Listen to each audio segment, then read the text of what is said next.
आप सभी का स्टडी कॉपी से स्वागत है। आशा करते हैं आप लोग अच्छे से पढ़ाई कर रहे होंगे मन लगा करके। और ये जो है मॉडर्न हिस्ट्री का 4th पार्ट है। इससे पहले 3 पार्ट आ चुके हैं, प्लेलिस्ट बना हुआ है, जा करके आप लोग देख सकते हैं। वहाँ पर आपको एंशिएंट हिस्ट्री के लेक्चर भी मिल जाएंगे, मिडिवल के भी, जियोग्राफी के भी, हर चीज़ के लेक्चर मिल जाएंगे। और घटना चक्र आपके सिलेक्शन के लिए बहुत ही ज़्यादा इंपॉर्टेंट, ये बात आप समझ सकते हैं। ठीक, तो चैनल को आप लोग सब्सक्राइब करिए, वीडियो को लाइक करिए, शेयर करिए। तो चलिए शुरू करते हैं फिलहाल बिना आपका टाइम वेस्ट के, बिना किसी देरी के। देखिए जो पहला क्वेश्चन है आपका, 1857 के विद्रोह के ठीक बाद बंगाल में निम्नलिखित में से कौन सा विप्लव यानी विद्रोह हुआ था। तो 1857 की क्रांति के ठीक बाद जो हुआ था आपका नील उपद्रव यानी नील विद्रोह हुआ था। देखिए 1857 के विद्रोह के ठीक बाद बंगाल में नील विद्रोह हुआ 1859-60 में। सन्यासी विद्रोह 1763 से 1800 ईस्वी में हुआ।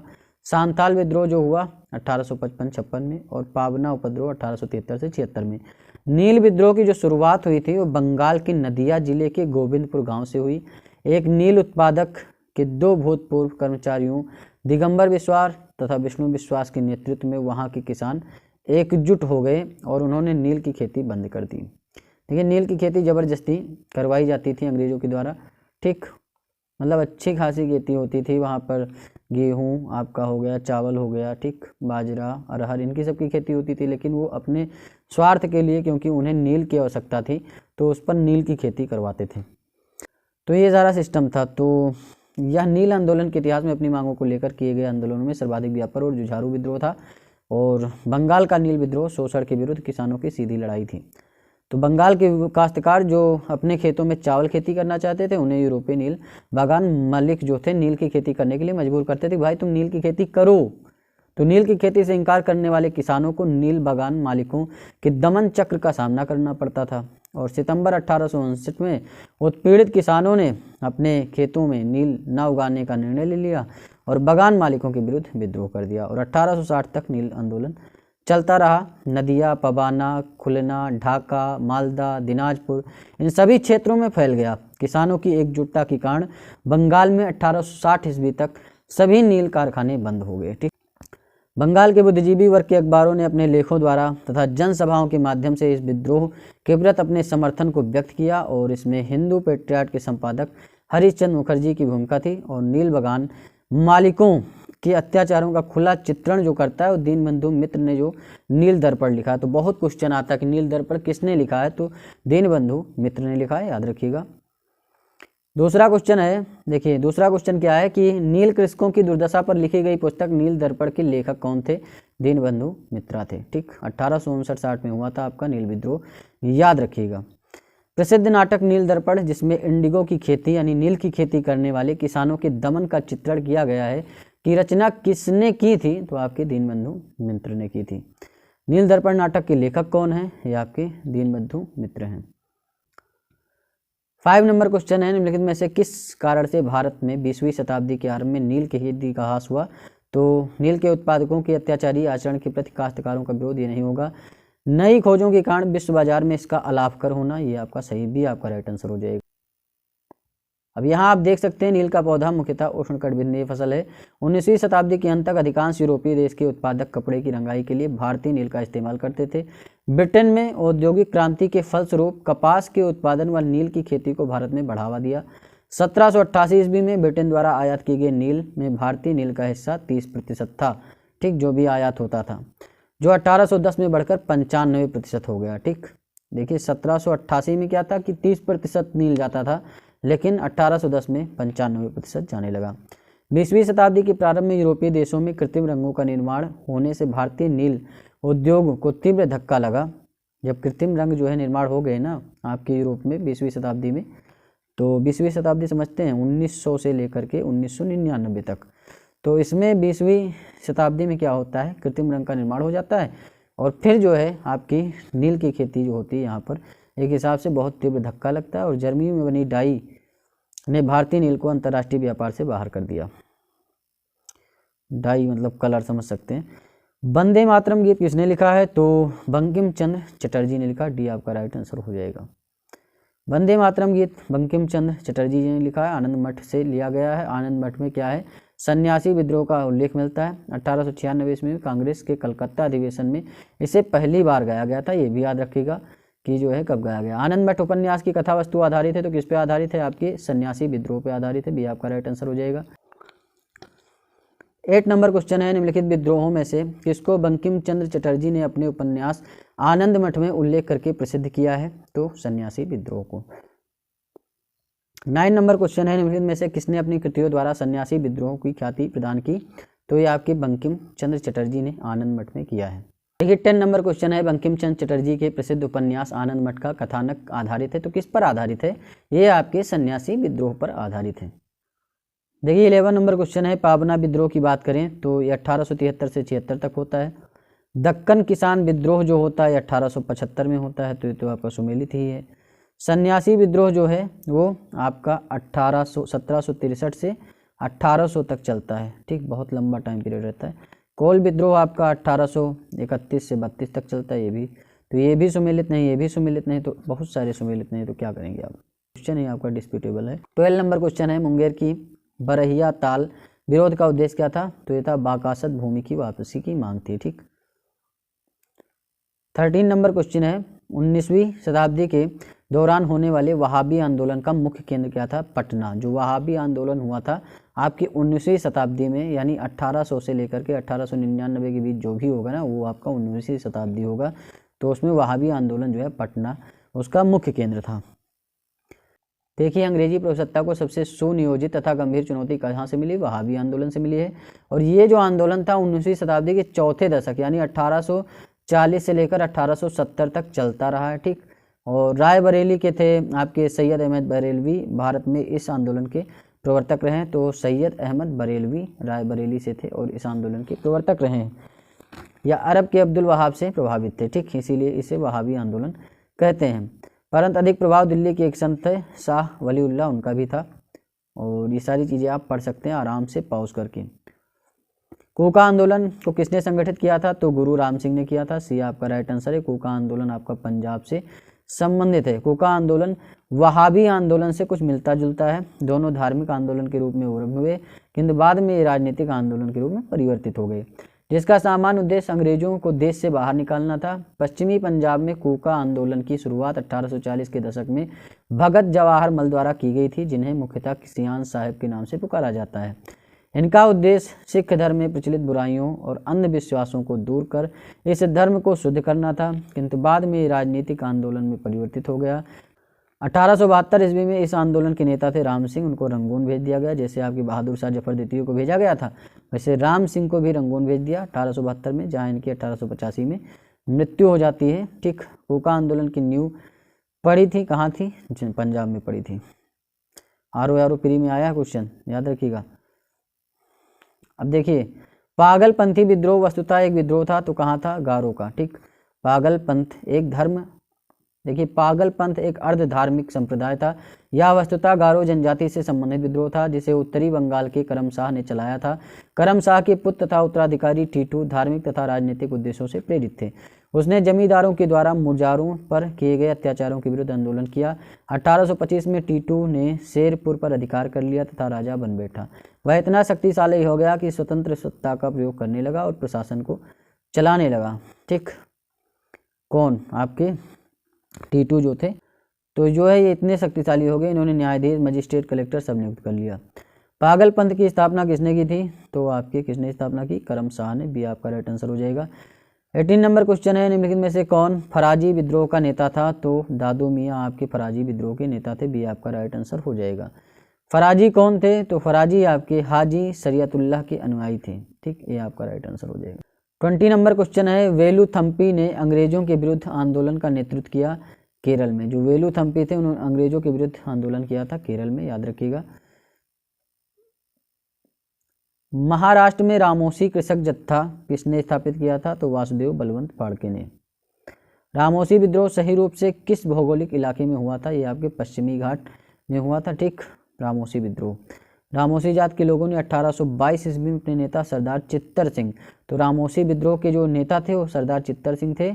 और रामोसियों ने सतारा के आसपास, जो महाराष्ट्र का क्षेत्र है, पश्चिमी घाट कह सकते हो, तो वहाँ जो है आसपास के क्षेत्रों को लूटा, किलों पर आक्रमण किया। 1825 से 26 में भयंकर अकाल और अन्नाभाव के कारण इन्होंने उमा जी के नेतृत्व में पुनः विद्रोह किया। तो 1822 में पहले किया, फिर बाद में में किया। अब देखिए गडकरी विद्रोह का केंद्र था कोल्हापुर, बी आपका राइट आंसर हो जाएगा, यूपीपीसीएस प्री में आया है।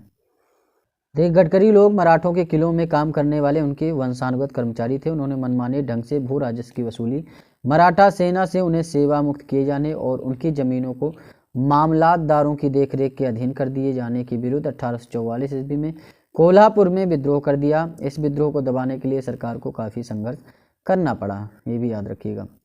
24 नंबर क्वेश्चन है, मानव बलि प्रथा का निषेध करने के कारण अंग्रेजों के विरुद्ध विद्रोह करने वाली जनजाति कौन थी? तो ये आपकी खोंद जनजाति थी, बी आप राइट आंसर हो जाएगा। ठीक, खोंद जनजाति के लोग तमिलनाडु से लेकर बंगाल और मध्य भारत तक पहले विस्तृत पहाड़ी क्षेत्र में रहते थे और पहाड़ी क्षेत्र होने के कारण वे वस्तुतः स्वतंत्र थे, मतलब कोई उनके ऊपर लगाम नहीं था, ये कहने का मतलब है। इन्होंने 1817 से 1856 ईस्वी तक अंग्रेजों के विरुद्ध विद्रोह किया। इस आंदोलन के जो नेतृत्व थे कर रहे वो आपके कौन थे? युवा राजा के नाम पर चक्र बिसोई ने किया था।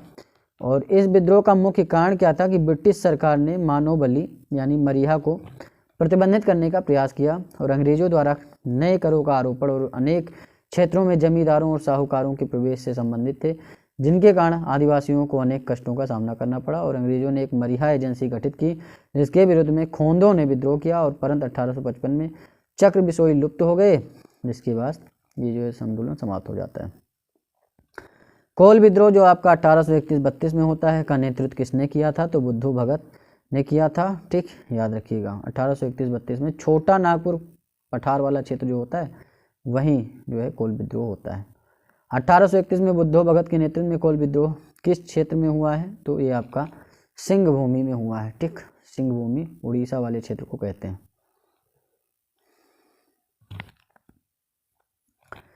देख सकते हैं 1831 में बुद्धू भगत के नेतृत्व में कोल विद्रोह छोटा नागपुर के क्षेत्र में सिंह भूमि, पलामू, हजारीबाग, मानभूम मतलब सिंह भूमि, पलामू ये सब झारखंड और उड़ीसा वाले क्षेत्र हैं। इस विद्रोह का स्वरूप आर्थिक व राजनीतिक, इस विद्रोह के पनपने का प्रमुख कारण इन क्षेत्रों के जमींदारों द्वारा भूमि कर को अत्यधिक बढ़ावा देना था। 1831 में बुद्धू भगत की मृत्यु के उपरांत इस विद्रोह का संचालन गंगा नारायण के द्वारा किया गया। यह विद्रोह रुक रुक कर 1848 तक चलता रहा, मतलब 1831 से चालू हुआ 48 तक चला है। ठीक, बस यही सारी चीज़ें। 27 नंबर क्वेश्चन, बघेरा विद्रोह कहाँ हुआ? तो बड़ौदा में हुआ, डी आपका राइट आंसर हो जाएगा। बघेरा विद्रोह 1818 में अंग्रेज सरकार के विरुद्ध किया गया। बघेरा विद्रोह बड़ौदा में हुआ। बड़ौदा के गायकवाड़ों ने अंग्रेजी सेना की सहायता से बघेरों से अधिक कर एकत्र करने का प्रयत्न किया, जिसके परिणाम स्वरूप बघेरा सरदारों ने विद्रोह कर दिया और 1818-19 में मध्य अंग्रेजी देश पर भी आक्रमण कर दिया। 28 नंबर क्वेश्चन है, ब्रिटिश औपनिवेशिक व्यवस्था के विरुद्ध 1857 से पूर्व में भारत के विभिन्न भागों में हुए निम्न विद्रोहों को सही घटनाक्रम के अनुसार रखना है। तो पहला है बंगाल का सिपाही विद्रोह, ये आपका 1764 में होता है। वहीं कच्छ का विद्रोह जो होता है आपका, ये आपका 1819 में होता है। 1819 से 31 तक चलता रहता है। ठीक, और वेल्लोर का सिपाही विद्रोह 1806 में होता है। और वहीं संथाल विद्रोह तो पता ही 1855 से 56 चलता है। कोल विद्रोह 1831 से 32 चलता है। तो इस तरीके से आप देख सकते हैं 1764 आपका सबसे कम है, तो ये एक पहले हो जाएगा। उसके बाद में 1806 आपका है वेल्लोर का सिपाही विद्रोह, एक के बाद 3 आ जाएगा। और वेल्लोर का सिपाही विद्रोह के बाद में आपका कौन सा आएगा? कच्छ का विद्रोह, तो 1, 3, 2 हो जाएगा। उसके बाद में आप देख सकते हैं कोल विद्रोह 1831 है और संथाल 1855, तो 5 हो जाएगा और 5 नंबर, उसके बाद में 4, 1, 3, 2, 5, 4, 1, 3, 2, 5, 4 आपका ए में मिल रहा है। ए ही आपका राइट आंसर हो जाएगा। बस देखिए 29 नंबर क्वेश्चन है, वेल्लोर का विद्रोह किस गवर्नर जनरल के समय हुआ था? तो ये आपका हुआ था सर जॉर्ज बार्लो के समय, क्योंकि वेल्लोर का सिपाही विद्रोह होता है आपका 1806 में और जॉर्ज बार्लो जो होते हैं वो 1805 से 7 तक क्या रहते हैं? ये रहते हैं बंगाल के गवर्नर जनरल। ठीक, तो बीच में पड़ता है 1806, तो वेल्लोर का सिपाही विद्रोह आपके सर जॉर्ज बार्लो के समय हुआ था। छोटा नागपुर जनजाति विद्रोह, तो कोई ऐसा विद्रोह हुआ ही नहीं छोटा नागपुर जनजाति विद्रोह, तो इसमें जो है डिस्प्यूटेबल क्वेश्चन है ये आपका। देख सकते हैं छोटा नागपुर जनजाति विद्रोह नाम से कोई विद्रोह नहीं हुआ है और अलग अलग नामों से जाना जाता है। इस क्षेत्र में हुए विद्रोहों को चेरो विद्रोह जैसे 1800 में, कोल विद्रोह 1831-32 आपको पता ही है। संथाल विद्रोह 1855-56, मुंडा विद्रोह 1899 से 1900 बहुत पूछा जाता है, याद रखिएगा। हो विद्रोह आपका 1820 से 21। किस स्थान पर आदिवासियों ने अंग्रेजों के खिलाफ विद्रोह किया था? तो ये आपका बिहार में किया था। ठीक। संथाल विद्रोह का नेतृत्व किसने किया? तो संथाल विद्रोह का नेतृत्व आपके किसने किया था? सिद्धू कन्नू और भैरव चांद दोनों ने किया था, ए और बी। और ये हुआ कब था? 1855 से 56 में हुआ था, याद रखिएगा। कोल विद्रोह 1831 से 32 में हुआ, ये भी याद रखिएगा। देखिए 1855-56 ईस्वी का संथाल विद्रोह एक प्रसिद्ध आदिवासी विद्रोह था, जिसमें मूलभूत आदिवासी आवेग और ब्रिटिश शासन के पूर्ण तिरस्कार जैसी भावनाएं देखने को मिलती हैं। इस विद्रोह के नेता सिद्धू, कन्नू, चांद, भैरव, ठीक, ये 4 भाई थे। सिद्धू थे, कन्नू थे, चांद थे, भैरव थे। 4 लोग थे, चारों भाई थे। ठीक। 33 नंबर क्वेश्चन है, इनमें से संथाल विद्रोह कब हुआ था? तो संथाल विद्रोह 1855-56 में, डी आपका राइट आंसर हो जाएगा। संथाल विद्रोह का नेतृत्व किसने किया था? तो ये आपके सिद्धू और कन्नू ने किया था, डी आपका राइट आंसर हो जाएगा। 1855 में संथालों ने किस अंग्रेज कमांडर को हराया था? तो मेजर बरू को हराया था। ठीक, मेजर बरू को। 1855 ईस्वी में संथालों ने भागलपुर क्षेत्र के भगनीडीह तालुके में विद्रोह कर दिया और उन्होंने एक साथ पुलिस और दिकुओं पर आक्रमण किए, जिसका नेतृत्व सिद्धू, कन्नू, चांद और भैरव नामक 4 भाइयों ने किया। संथाल विद्रोह को दबाने के लिए मेजर बरू के नेतृत्व में एक सेना भेजी गई, जिसे संथालों ने हरा दिया था। अंततः भागलपुर के कमिश्नर ब्राउन और मेजर जनरल लॉयड ने क्रूरतापूर्वक संथाल विद्रोह का दमन किया। 36 नंबर क्वेश्चन है, 1855 के संथाल होल यानी संथाल विद्रोह के संदर्भ में इनमें से कौन सा कथन सही है? नीचे दिए गए कोट से सही उत्तर चुनिए, ये आप बताइए। देखिए, भागलपुर के पास मेजर बरू संथालों से लड़ाई में हार गए। ठीक, मेजर बरू, ठीक, आपके संथालों से लड़ाई में हार गए, एकदम सही बात है। गुक्को गुड्डा का एक महत्वपूर्ण नेता था, ये भी है। इस संदर्भ में महाजन दीनदयाल राय भी एक महत्वपूर्ण नाम है, ये भी है। एक समय था जब मुजफ्फरनगर के निकट गंगा घाटी के क्षेत्र पर संथालों का पूर्ण वर्चस्व, ऐसा नहीं। तो 1, 2, 3 ही राइट आंसर हो जाएगा, सी आपका राइट आंसर हो जाएगा। 36 नंबर क्वेश्चन है, संथाल विद्रोह के शांत हो जाने के बाद, जब शांत हो गया भाई 1855-56 में होता है, ठीक, और जब शांत हो जाता है तो औपनिवेशिक शासन द्वारा कौन से उपाय किए गए? संथाल परगना नामक राज्य क्षेत्रों का सृजन किया गया, एकदम सही बात है। किसी संथाल का गैर संथाल को भूमि अंतरण करना गैर कानूनी हो गया, ये भी सही है। 1 और 2 दोनों सही हैं। 38 नंबर क्वेश्चन है, निम्नलिखित में से कौन सी घटना महाराष्ट्र में घटित हुई? तो भील विद्रोह जो है आपके महाराष्ट्र में घटित हुई थी। भील विद्रोह, भीलों की आदिम जाति जो है पश्चिमी घाट के खानादेश में रहती है। पश्चिमी घाट आपका इधर पड़ता है, पूर्वी घाट इधर भारत के पड़ता है।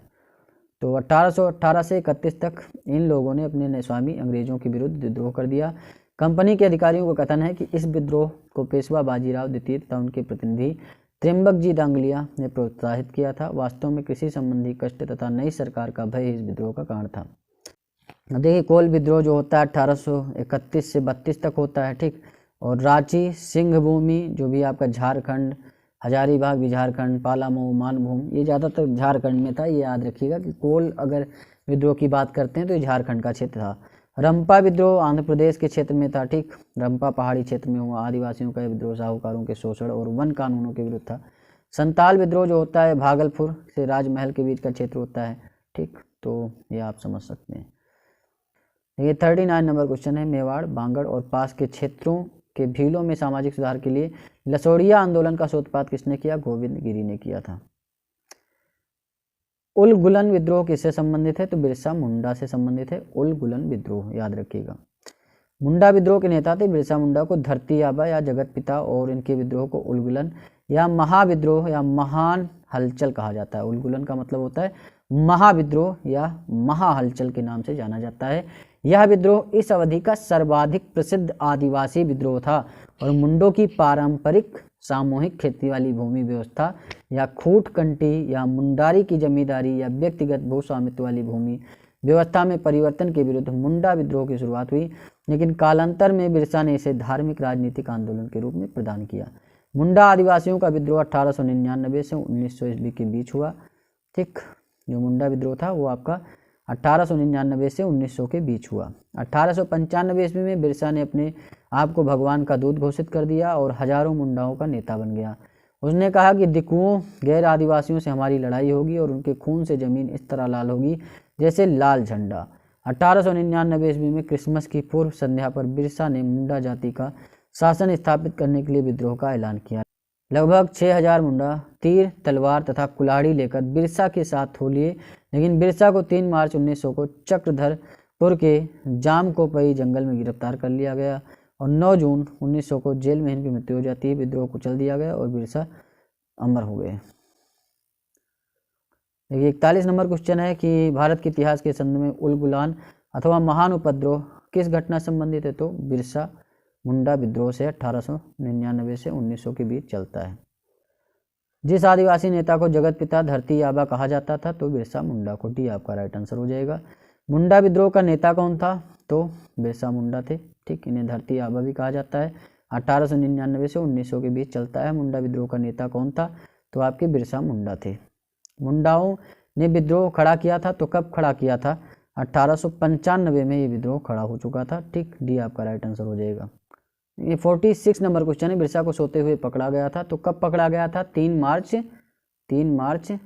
1900 को। यहाँ पर कोई भी राइट आंसर नहीं, ये आपका हो जाएगा क्योंकि इसमें है ही नहीं। तो और 9 जून 1900 को उनकी रहस्यमय तरीके से जेल में ही मृत्यु हो गई थी। बिरसा मुंडा किसके पक्ष में थे? ठीक, तो किसके पक्ष में थे? झारखंड के, उत्तरांचल में, छत्तीसगढ़ में? नहीं, इनमें से कोई नहीं। क्यों इनमें से कोई नहीं? क्योंकि 1899 से 1900 के बीच मुंडा आदिवासियों ने बिरसा मुंडा के नेतृत्व में विद्रोह किया। यह विद्रोह भूमि व्यवस्था में परिवर्तन और दिकियों यानी आदिवासियों का शोषण करने वाले बाहरी लोगों के विरुद्ध था, जो आदिवासी का शोषण करते थे। बिरसा द्वारा मुंडा जाति का शासन स्थापित करने की बात कही गई, परंतु वे किसी राज्य विशेष की स्थापना के पक्षधर नहीं थे।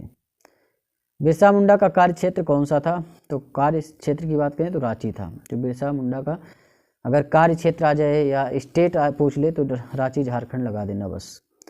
रांची से लेकर भागलपुर तक था। और बिरसा मुंडा का मुख्य उद्देश्य था जनजातियों में समाज सुधार करना, इन्हें ब्रिटिश सत्ता से दूर रखना। बिरसा ने अनेक देवताओं बोंगा की पूजा को छोड़कर अपने अनुयायियों से एक ईश्वर सिंगा बोंगा की पूजा करने का आह्वान किया और मुंडा विद्रोह को दबाने के लिए ब्रिटिश सरकार ने सैनिक शक्ति का प्रयोग किया। 49 नंबर क्वेश्चन है, जनजातीय लोगों के संबंध में आदिवासी शब्द का प्रयोग किया जाता है? तो ठक्कर बापा ने किया था। ठक्कर बापा ने जनजातीय लोगों के संबंध में आदिवासी शब्द का प्रयोग किया है। ये हरिजन सेवक संघ के महासचिव। वर्ष 1933-34 के दौरान इन्होंने गांधी जी के साथ हरिजनों की दशा देखने जाने के लिए भारत का भ्रमण किया और ये सर्वेंट ऑफ इंडिया सोसाइटी के निष्ठावान सदस्य भी रहे हैं। देखिए 50 नंबर क्वेश्चन है, भारत में 19वीं शताब्दी के जनजातीय विद्रोह के लिए निम्नलिखित में से कौन से तत्व ने साझा कारण मुहैया किया? तो भू राजस्व की नई प्रणाली का लागू होना और जनजातीय उत्पादों पर कर लगाए जाना, ये गलत है। जनजातीय क्षेत्रों में विदेशी धर्म प्रचारकों का प्रभाव, ये भी गलत है। जनजातीय क्षेत्रों में बिचौलियों के रूप में बड़ी संख्या में महाजनों, व्यापारियों, लगान के ठेकेदारों को बढ़ाना, ये भी गलत है। जनजातीय समुदायों की प्राचीन भूमि संबंधी व्यवस्था का संपूर्ण विदारण होना, ये आपका सही, डी आपका राइट आंसर हो जाएगा। हौज विद्रोह हुआ था, तो हौज विद्रोह जो हुआ था आपका 1820-21 में हुआ था। हौज विद्रोह, ठीक, इसे हो विद्रोह भी कहते हैं, कभी कभी हो विद्रोह पूछ ले तो भी याद रखना, ठीक। और इसे हौज विद्रोह भी कहते हैं। इसका केंद्र बिहार था 1820-21। खेरवार आदिवासी आंदोलन, ये आपका 1874 में होता है और खेरवार आदिवासी आंदोलन भागीरथ मांझी के नेतृत्व में 1874 ईस्वी में हुआ था। संबलपुर के अनेक ब्रिटिश विरोधी विद्रोहों का नेता निम्नलिखित में से कौन था? तो कौन थे ये? सुरेंद्र भाई थे, भी आपका राइट आंसर हो जाएगा बस। 54 नंबर क्वेश्चन है, यहाँ आपको क्या करना है, क्रम में लगाना है सभी चीज़ों को। तो नील विद्रोह जो होता है आपका 1859-60 में होता है और नील दर्पण नाम की बुक भी आपके दीनबंधु मित्रा ने लिखी है। संथाल विद्रोह तो पता ही है 55-56 में होता है आपका 1855-56 में। सिपाही विद्रोह तो पता ही 57 में होता है। दक्कन दंगे जो होते हैं आपके, ये आपके कब होते हैं? 1875 में, ये याद रखिएगा। तो देखिए सबसे पहले कौन सा होता है भाई? 59-60, 55-56, 57-75। तो 55-56 क्या है आपका? पहले आएगा, ठीक। तो संथाल पहले आएगा, 2 पहले आएगा और 2 पहले आपका 2 में है, सी और डी में। 2 के बाद 4 ऑटोमेटिक इन्होंने बता ही दिया है। तो सिपाही विद्रोह जाहिर सी बात है कि 55-56 के बाद 57 आएगा, फिर नील विद्रोह होगा। तो 2, 4, 1 डी आपका राइट आंसर हो जाएगा, बस कुछ नहीं सोचना। देखिए 55 नंबर क्वेश्चन है, 1857 के पश्चात निम्नलिखित लोकप्रिय आंदोलन हुए, तो कौन से हुए? तो सांथाल विद्रोह जो होता है आपका 1855-56 में होता है, तो ये तो क्या है 1857 के पहले, तो एलिमिनेट हो जाएगा। नील क्रांति 59-60 में होती है, तो ये होता है। दक्कन कृषक दंगे 1875 में होते हैं, ये भी होता है। बिरसा मुंडा 1899, तो 2, 3, 4 भी आपका राइट आंसर हो जाएगा। वो पूछ रहा 1857 के बाद कौन से दंगे हुए, तो संथाल विद्रोह पहले होता है। देखिए 56 नंबर क्वेश्चन है, यहाँ आपको सूची 100 सूची 2 को मिलान करना है, कुछ नहीं करना। देखिए मोपला विद्रोह जो होता है आपका केरल में होता है, इसमें कुछ सोचना ही नहीं। पाबना विद्रोह जो होता है ये आपका बंगाल में होता है। एका आंदोलन जो होता है ये आपका अवध में होता है। और बिरसा मुंडा विद्रोह जो होता है बिहार का क्षेत्र होता है। उस समय मेन क्षेत्र अगर देखा जाए तो रांची का क्षेत्र इनका होता है, जो कि आज झारखंड में, लेकिन उस समय बिहार में था। ठीक, तो पहले का पहला, ठीक, ए का 1 हो जाएगा, और 1 के बाद आपका 3, बी का तीसरा, और 1, 3, 4 देख लीजिए। 1, 3, 4 किसमें, तो 1, 3, 4 आपका ए में बन रहा है, ए ही आपका राइट आंसर हो जाएगा। IAS के प्री में आया क्वेश्चन है। तो यहाँ आप देख सकते हैं 1921 में होता है मोपला विद्रोह। मालाबार केरल में होता है। ठीक, जो आपका पश्चिमी घाट है उसे मालाबार तट भी कहते हैं। ठीक, ये भी याद रखिएगा। और पाबना विद्रोह जो होता है 1873 से 76 ईस्वी तक बंगाल में होता है। एका आंदोलन 1921 में होता है। बिरसा मुंडा 1899 से 1900। 57 नंबर क्वेश्चन है, सूची 1 को सूची 2 से मिलान करना है। देखिए तेभागा आंदोलन जो होता है वो आपका 1946 से 47 में होता है। मोपला विद्रोह 1921 में होता है। वहीं बात करें बंगाल का नील विद्रोह 1859-60 में होता है। पाबना किसान विद्रोह जो होता है 1879-80 में नहीं होता है, 1873 से 76 में होता है और बंगाल में होता है। ठीक, पाबना विद्रोह भी बंगाल से ही संबंधित है। और बंगाल का नील विद्रोह जो है वो आपका 59-60 में होता है। और नील दर्पण नामक बुक आपके दीनबंधु मित्रा ने लिखी है। तो ये क्वेश्चन ही डिस्प्यूटेबल है, क्योंकि यहाँ 1873-76 देना था, तो उस हिसाब से अगर देते तो आपका ए का चौथा हो जाता, और बी का आपका तीसरा हो जाता, और सी का आपका क्या हो जाता, सी का दूसरा हो जाता, तो 432 हो जाता। 432 आपका इसमें डी में दे रखा, तब डी आपका राइट आंसर हो जाता। और नहीं तो ये तो डिस्प्यूटेबल है, समझ सकते हैं बात को, त्रुटिपूर्ण है। ठीक, अब देखिए यहाँ पर, यहाँ भी सूची 1 को सूची 2 से मिलान करना है। एका आंदोलन आपको पता है 1921 से 22 तक चलता है। और संथाल का विद्रोह 1855-56, वहीं ताना भगत आंदोलन 1914 में, और पाबना विद्रोह 1873 से 85, 73 से 76। तो आपका ए का क्या हो जाएगा, दूसरा। 1873 से स्टार्ट होता है, तो दूसरा होगा, दूसरे के बाद में तीसरा होगा। ठीक, बी का तीसरा और सी का पहला, तो 2, 3, 1, 2, 3, 1 आपका किस में आ रहा है, तो 2, 3, 1 बी में आ रहा, बी आपका राइट आंसर हो जाएगा। एका आंदोलन का प्रारंभ किया गया था तो उत्तर प्रदेश के हरदोई, बाराबंकी और अन्य स्थानों के किसानों द्वारा। एका आंदोलन आपका अवध से संबंधित है। ठीक, 1921-22 में स्टार्ट किया गया था और उत्तर प्रदेश के हरदोई, बहराइच, सीतापुर आदि जिलों के किसानों द्वारा प्रारंभ किया गया। इस आंदोलन का मुख्य मुद्दा था निर्धारित लगान से 50% अधिक लगान वसूल किया जाता था। और इस आंदोलन का नेतृत्व पिछड़ी जाति के मदारी पासी ने किया था। देखिए 60 नंबर क्वेश्चन है, सूची 1 को सूची 2 से मिलान करना है। रंपा विद्रोह जो होता है 1879 से 80 में होता है। पाबना किसान विद्रोह जो कि आपके बंगाल से ही संबंधित है, ये आपका होता है 1873 से 76। बंगाल में नील विद्रोह जो होता है ये आपका कब होता है भाई, 1859 से 60।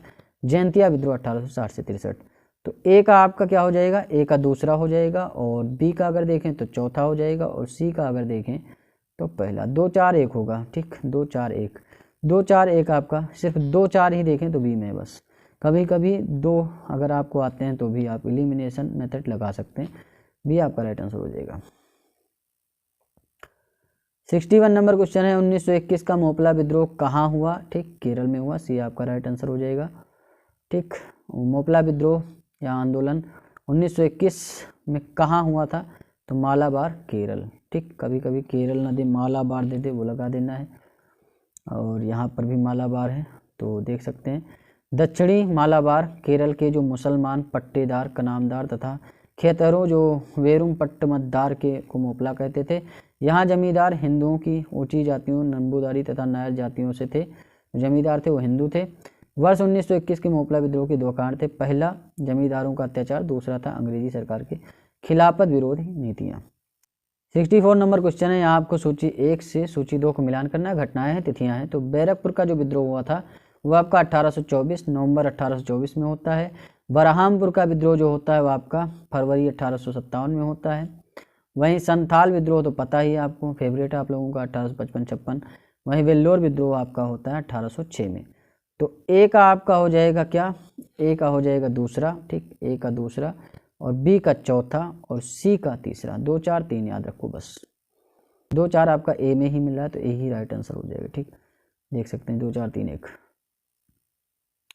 देखिए 65 नंबर क्वेश्चन है। यहाँ सूची 1 को सूची 2 से मिलान करना है। और जो अहोम विद्रोह होता है वो आपका कब होता है, 1828 में। वहीं कोल विद्रोह तो आपको पता ही है कब होता है, 1831 से 32। संथाल विद्रोह आप लोगों का फेवरेट है। और मोपला विद्रोह आपका 1921। ठीक, तो देख सकते हैं ए का दूसरा, बी का चौथा, सी का पहला। 2 4 1 याद रखना है बस, 2 4 1 ये आपका राइट आंसर हो जाएगा। देखिए आरओ प्री में आया है 2017 में। निम्नलिखित में से कौन सा सही सुमेलित नहीं है, यह आपको बताना है। ठीक, तो मोपला विद्रोह जो आपका 1921 में होता है, केरल में होता है, मालाबार से संबंधित, सही बात है। ठीक, यहाँ के जो आपके मुसलमान होते हैं और उन जमींदार होते हैं हिंदू, उनके मध्य जो है सब घमासान हो जाता है। कोका विद्रोह जो है आपका कहाँ से संबंधित है, पंजाब से, ये भी सही है। कोली विद्रोह आपका गुजरात से नहीं है। चुआर विद्रोह आपका एमपी से नहीं है। ठीक, तो सी और डी दोनों नहीं।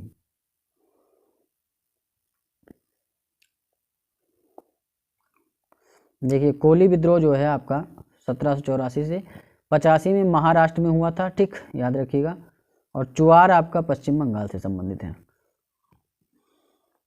अंग्रेजों के विरुद्ध भीलों द्वारा क्रांति प्रारंभ की गई थी मध्य प्रदेश एवं महाराष्ट्र में।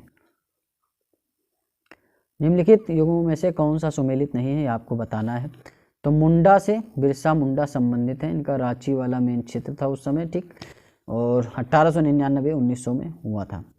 और वहीं संथाल आपका 1855-56 में होता है, सिद्धू कन्नूर से संबंधित होते हैं। अहोम आपका गोमधर कुंवर, ये भी सही है। और नायक ताना भगत नहीं है, ये आपका राइट आंसर हो जाएगा। देखिए ताना भगत आंदोलन का प्रारंभ उराव आदिवासियों के मध्य 1914 में छोटा नागपुर पठार में होता है। ताना भगत आंदोलन जतरा उराव ने किस वर्ष प्रारंभ किया था, तो ये आपका 1914 में। ताना भगत आंदोलन 1914 में होता है, ये भी याद रखना, बहुत इंपॉर्टेंट क्वेश्चन है। 70 नंबर क्वेश्चन है। 19वीं सदी के कृषक विद्रोहों को उनके संबंध क्षेत्रों के साथ सुमेलित करिए। तो सिंपल सी बात है, कोका से लेकर चलो, पंजाब में हो गया।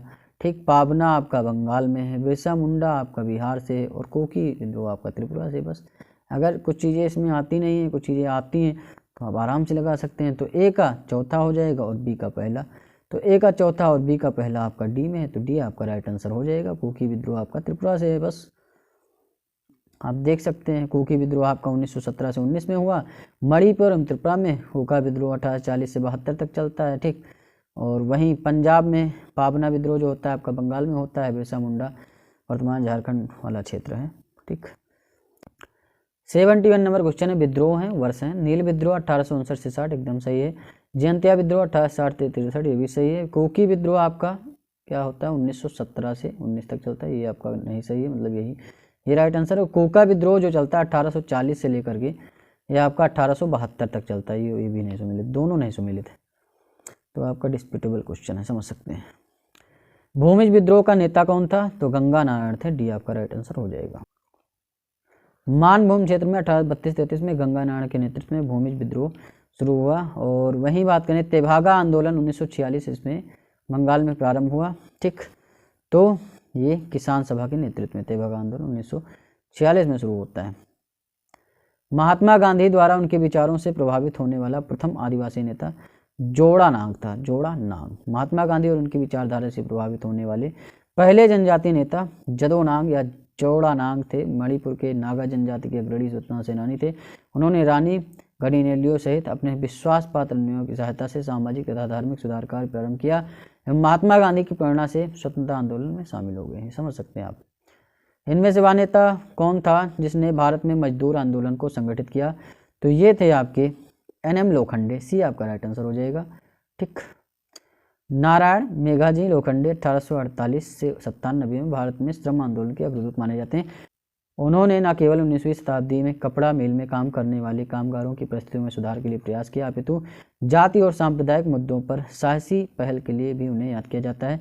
भारत सरकार ने वर्ष 2005 में उनकी तस्वीर के साथ एक डाक टिकट जारी किया था, समझ सकते हैं। तो यहाँ पर आधुनिक भारत में शिक्षा का विकास क्वेश्चन आंसर कराए जाएंगे, और ये सब जो आपके जो हैं क्वेश्चन आंसर हैं बहुत ही ज़्यादा इंपॉर्टेंट है, प्रीवियस ईयर में आए हुए क्वेश्चन आंसर हैं। भारत में अंग्रेजों ने प्रथम मदरसा कहाँ स्थापित किया था? तो कलकत्ता में। सबसे पहला मदरसा जो लगाया आपका बनाया है वो आपके कलकत्ता में 1780 में वारेन हेस्टिंग्स साहब ने कलकत्ता में मदरसा की स्थापना की। इनके कार्यकाल की बात करें तो 1772 से 73 तक तो ये आपके बंगाल के गवर्नर रहते हैं, और उसके बाद 1774 से लेकर के 85 तक ये बंगाल के गवर्नर जनरल रहते हैं। एशियाटिक सोसाइटी ऑफ बंगाल के संस्थापक कौन थे? तो ये आपके सर विलियम जोन्स थे। 1784 में ठीक वारेन हेस्टिंग के सहयोगी थे ये, और इन्होंने एशियाटिक सोसाइटी ऑफ बंगाल की स्थापना की ताकि एशिया के सामाजिक, प्राकृतिक इतिहास, पुरातत्व संबंधी कला, विज्ञान, साहित्य का अध्ययन किया जा सके। 1791 में बनारस की ब्रिटिश रेजिमेंट जोनाथन डंकन के प्रयत्नों के फलस्वरूप बनारस में प्रथम संस्कृत कॉलेज खोला गया। देखिए 3rd नंबर क्वेश्चन है, वाराणसी में प्रथम संस्कृत महाविद्यालय की स्थापना जोनाथन डंकन ने की 1791 में। याद रखिए, ये आपका राइट आंसर हो जाएगा। देखिए कथन है कि बंगाल की एशियाटिक सोसाइटी की स्थापना वारेन हेस्टिंग के काल में हुई, और उसने सर विलियम जोन्स के पक्ष में उक्त विद्वत संस्था की अध्यक्षता का प्रस्ताव स्वीकार कर दिया था। ठीक, तो दोनों बातें सही हैं। ठीक, देखिए 1784 में होती है और इसी का काल होता है, और इसने अध्यक्षता का प्रस्ताव भी अस्वीकार किया था। वहीं दूसरा कारण क्या है? वारेन हेस्टिंग स्वयं एक उद्भट विद्वान और प्राच्य विद्या का प्रखर समर्थक था, जो संस्कृत, फारसी व अरबी के अध्ययन को प्रोत्साहित करता था। तो ये भी सही है, और आर और ए दोनों सही है। आपका कारण भी सही, कथन भी सही, और कथन जो है मतलब कारण कथन का सही स्पष्टीकरण भी है। तो आपका ए राइट आंसर हो जाएगा। कुछ नहीं सोचना है, बस लगा देना है बस। 5 नंबर क्वेश्चन है, निम्नलिखित में से किसे पेरिस की रॉयल एशियाटिक सोसाइटी की सदस्यता प्रदान की गई थी? तो माइकल मधुसूदन दत्त को जो है पेरिल की एशियाटिक सोसाइटी की सदस्यता दी गई थी 1822 में। देखिए 6 नंबर क्वेश्चन है, निम्नलिखित अंग्रेजों में से कौन था जिसने सर्वप्रथम भगवत गीता का अंग्रेजी में अनुवाद किया? तो चार्ल्स विलिकिंस ने किया था। बी आपका राइट आंसर हो जाएगा। वारेन हेस्टिंग के काल में चार्ल्स विलिकिंस ने भगवत गीता का प्रथम आंग्ल अनुवाद किया, जिसकी प्रस्तावना स्वयं वारेन हेस्टिंग ने लिखी है। देखिए 7 नंबर क्वेश्चन है, निम्नलिखित में से किसने कालिदास की प्रसिद्ध रचना शकुंतला का पहली बार अंग्रेजी में अनुवाद किया है? तो सर विलियम जोन्स ने किया। डी आपका राइट आंसर हो जाएगा। 8 नंबर क्वेश्चन है, स्वतंत्रता पूर्व अवधि में ब्रिटिश सरकार द्वारा भारत में आधुनिक शिक्षा के प्रसार का मुख्य उद्देश्य क्या था? ठीक, तो छोटे प्रशासनिक पदों पर नियुक्ति हेतु शिक्षित भारतीयों की आवश्यकता थी, तो इसीलिए जो ये सारा काम कर रहे थे। ठीक, बहुत ज़्यादा वो उपकार या परोपकार करने की भावना से ये काम नहीं कर रहे थे, उन्हें जो है शिक्षित छोटे प्रशासनिक पदों पर नियुक्ति चाहिए थी, इसीलिए ऐसा काम कर रहे थे।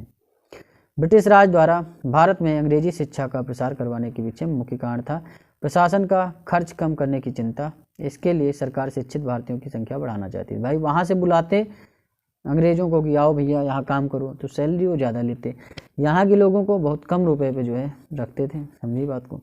जिससे प्रशासन और ब्रिटिश व्यावसायिक प्रतिष्ठानों की छोटे कर्मचारियों की और बढ़ती हुई जरूरतों को पूरा किया जा सके। 9 नंबर क्वेश्चन है, ब्रिटिश सरकार के किस अधिनियम ने सबसे पहली बार भारत में शिक्षा के लिए 1 लाख रुपए दिए थे? चार्टर अधिनियम 1813 के दौरान। देखिए 1813 के चार्टर अधिनियम के तहत कंपनी ने पहली बार शिक्षा के प्रति सरकारी उत्तरदायित्व उठाया। प्रतिवर्ष शिक्षा के लिए 1 लाख रुपए खर्च करने की व्यवस्था इस अधिनियम ने की थी। ठीक, 10 नंबर क्वेश्चन है, वुड डिस्पैच के बारे में निम्नलिखित में से कौन से कथन सत्य हैं? सहायता अनुदान व्यवस्था ग्रांट्स इन एड शुरू की गई थी, एकदम सही बात है। विश्वविद्यालयों की स्थापना की सिफारिश की गई थी, ये भी सही बात है। शिक्षा के सभी स्तरों पर शिक्षण माध्यम के रूप में अंग्रेजी की सिफारिश की गई थी, ये ऐसा नहीं है। ठीक, सभी माध्यमों में नहीं की गई थी। 1 और 2 आपका राइट आंसर हो जाएंगे, ये आपका सही हो जाएगा। 11 नंबर क्वेश्चन है, चार्ल्स वुड का आदेश पत्र निम्नलिखित में से किससे संबंधित था? तो ये आपकी शिक्षा से संबंधित था। ठीक, वुड घोषणा पत्र बोर्ड ऑफ कंट्रोल के अध्यक्ष चार्ल्स वुड द्वारा 19 जुलाई 1854 को जारी किया गया था। इस घोषणा पत्र में भारतीय शिक्षा पर एक व्यापक योजना प्रस्तुत की गई थी, जिसे वुड का डिस्पैच कहा गया है, और 100 अनुच्छेदों वाले इस प्रस्ताव में शिक्षा के उद्देश्य, माध्यम, सुधारों आदि पर विचार किया गया था। इस घोषणा पत्र को भारत में अंग्रेजी शिक्षा का मैग्ना कार्टा भी कहा जाता है।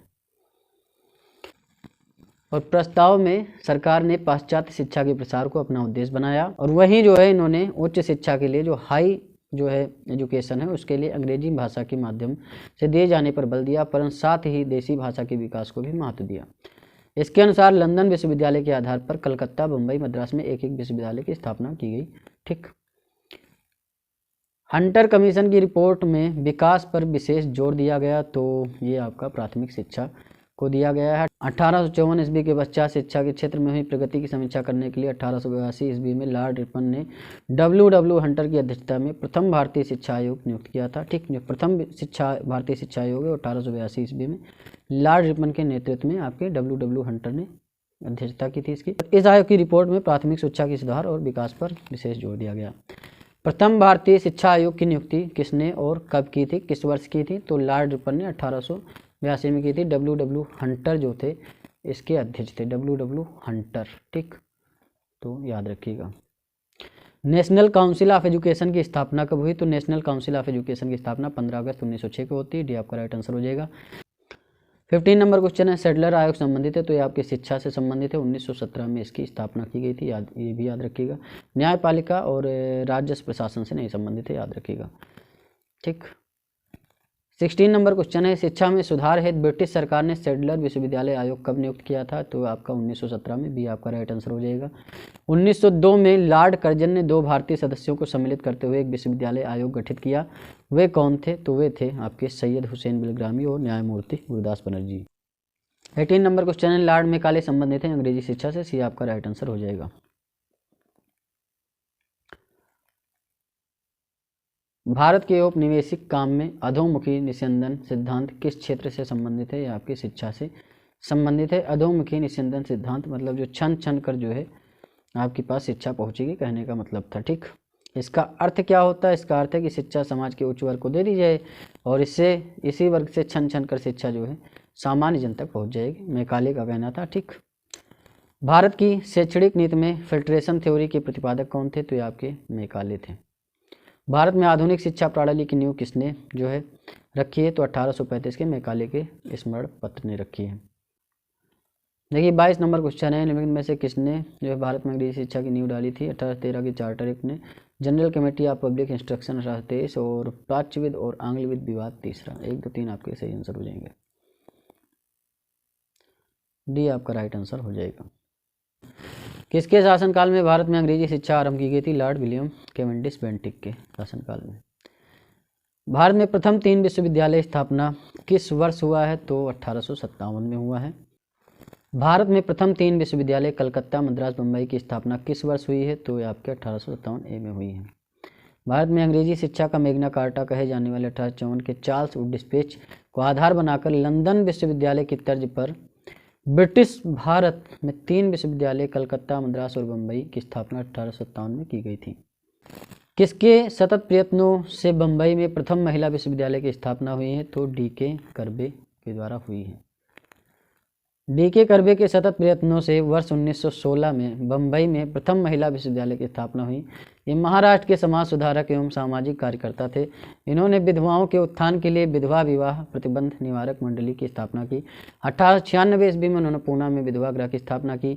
उन्होंने स्वयं एक ब्राह्मणी विधवा से विवाह किया था। ठीक, किसने, D.K. कर्बे ने। ये आप समझिए बात को। 1998 में भारत रत्न भी दिया गया था। ठीक, इन्होंने प्रथम महिला विश्वविद्यालय की स्थापना 1916 में बम्बई में की थी।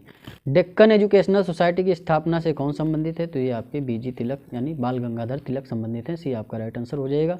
डेक्कन एजुकेशनल सोसाइटी की स्थापना जो हुई 1880 में हुई और न्यू इंग्लिश स्कूल के प्रारंभ के साथ पुणे में की गई थी, ये भी याद रखिएगा। देखिए 27 नंबर क्वेश्चन है, निम्नलिखित कॉलेजों में सर्वप्रथम किसकी स्थापना की गई थी, हिंदू कॉलेज कलकत्ता की गई थी। ठीक, राजा राम मोहन राय आधुनिक शिक्षा के सबसे प्रारंभिक प्रचारकों में से एक थे। 1817 ईस्वी में उन्होंने डेविड हेयर एवं अलेक्जेंडर डफ के साथ मिलकर कलकत्ता में प्रसिद्ध हिंदू कॉलेज की स्थापना की। मेयो कॉलेज की स्थापना 1875 ईस्वी में, अजमेर में मुस्लिम एंग्लो ओरिएंटल कॉलेज की स्थापना 1875 ईस्वी में, अलीगढ़ में एवं दिल्ली कॉलेज की स्थापना 1824 ईस्वी में की गई। 28 नंबर क्वेश्चन है, Mohammedan Anglo oriental college Aligarh की स्थापना निम्नलिखित में से किस वर्ष हुई है, तो ये आपकी 1875। सी आपका राइट आंसर हो जाएगा। डेविड हेयर और अलेक्जेंडर डफ के साथ मिलकर निम्नलिखित में से किसने कलकत्ता में हिंदू कॉलेज की स्थापना की, राजा राम मोहन राय ने की थी। ठीक, याद रखिएगा। देखिए 30 नंबर क्वेश्चन है, भारत में औपनिवेशिक शासन के दौरान शैक्षणिक संस्थाओं के संदर्भ में निम्नलिखित युग्मों पर विचार करिए। देखिए बनारस का संस्कृत कॉलेज जो है विलियम जोन्स से संबंधित है। तो एकदम गलत बात है, जोनाथन डंकन ने किया था, गलत हो जाएगा। कलकत्ता मदरसा वारेन हेस्टिंग के समय हुआ, एकदम सही बात है। फोर्ट विलियम कॉलेज की आर्थर वेलेजली नहीं है आपके, ये गलत हो जाएगा। केवल 2 आपका सही भी राइट आंसर है। अब देख लीजिए आप, जो फोर्ट विलियम कॉलेज हो लॉर्ड रिचर्ड कोले वेलेजली 1800 में किया था, ठीक। और बनारस का 1791 में, 1780 में वारेन हेस्टिंग द्वारा कलकत्ता मदरसा। 31 नंबर क्वेश्चन है, वेलेजली ने कलकत्ता में फोर्ट विलियम कॉलेज की स्थापना किस लिए की थी? तो किस लिए की थी भाई वेलेजली ने? उसे लंदन में स्थित बोर्ड ऑफ डायरेक्टर्स ने ऐसा करने के लिए कहा था? नहीं। वह भारत में प्राच्य ज्ञान के प्रति अभिरुचि पुनः जागृत करना चाहता? नहीं। वह विलियम कैरी तथा उसके सहयोगियों को रोजगार प्रदान? नहीं। वह ब्रिटिश नागरिकों को भारत में प्रशासन हेतु प्रशिक्षित करना चाहता था, ठीक। ब्रिटिश नागरिकों को भारत में, ठीक। डी आपका राइट आंसर हो जाएगा। कलकत्ता में ईस्ट इंडिया कंपनी के तात्कालिक गवर्नर जनरल वेलेजली द्वारा 10 जुलाई 1800 को फोर्ट विलियम कॉलेज की स्थापना हुई और इस कॉलेज की स्थापना का मुख्य उद्देश्य ब्रिटिश सिविल सेवकों को जो है भारत में प्रशासन हेतु फारसी और हिंदुस्तानी भाषा की शिक्षा देना था। भाई जब भाषा ही नहीं आएगी उस देश की तो कैसे होगा, तो फारसी और हिंदुस्तानी भाषा का ज्ञान देना था। देखिए 32 नंबर क्वेश्चन है, फोर्ट विलियम कॉलेज की कलकत्ता के संदर्भ में कौन सा कथन सत्य है? इसकी स्थापना 10 जून 1800 को कलकत्ता के फोर्ट विलियम कॉम्प्लेक्स में हुई, नहीं 10 जुलाई 1800 को हुआ था, ठीक। ये गलत हो जाएगा। इसकी स्थापना का मुख्य उद्देश्य ब्रिटिश अधिकारियों को भारतीय भाषाओं की शिक्षा देना था, एकदम सही बात है। जितने भी ब्रिटिश अधिकारी थे उनको भारतीय भाषा, हिंदुस्तानी भाषा, फारसी भाषा की शिक्षा देना था, क्योंकि बिना जो है अगर ज्ञान ही नहीं रहेगा आपको भाषा का तो आप कैसे समझेंगे चीज़ों को जहाँ पर आप राज्य शासन करना चाहते हैं। तो दूसरा आपका सही है, केवल 2। निम्नलिखित में से किसने भारतीय विश्वविद्यालय में धार्मिक शिक्षा के लिए प्रबल रूप से वकालत की थी? तो मदन मोहन मालवीय ने, ठीक। देखिए भारतीय विश्वविद्यालयों में धार्मिक शिक्षा के लिए मदन मोहन मालवीय ने प्रबल रूप से वकालत की। मदन मोहन मालवीय अग्रणी राष्ट्रवादी तथा देशभक्त थे। वे आरंभ में एक स्कूल अध्यापक तथा बाद में व्यवसाय से वकील रहे। बनारस हिंदू विश्वविद्यालय का शिलान्यास निम्न में से किसने किया था? तो ये आपका लॉर्ड हार्डिंग ने किया था, ठीक, याद रखिएगा। बनारस हिंदू विश्वविद्यालय का शिलान्यास 4 फरवरी 1916 को वसंत पंचमी के दिन तत्कालीन वायसराय लॉर्ड हार्डिंग द्वारा किया गया था। 35 नंबर क्वेश्चन है, निम्नलिखित में से किसे सर्वप्रथम केंद्रीय विश्वविद्यालय घोषित किया गया था? तो बनारस हिंदू विश्वविद्यालय वाराणसी को, सी आपका राइट आंसर हो जाएगा, ठीक। तो यहीं पर विश्राम लेंगे। आप लोग जो है चैनल को सब्सक्राइब करिए, वीडियो को लाइक करिए, शेयर करिए। मिलते हैं नेक्स्ट वीडियो में। धन्यवाद, थैंक यू, शुक्रिया।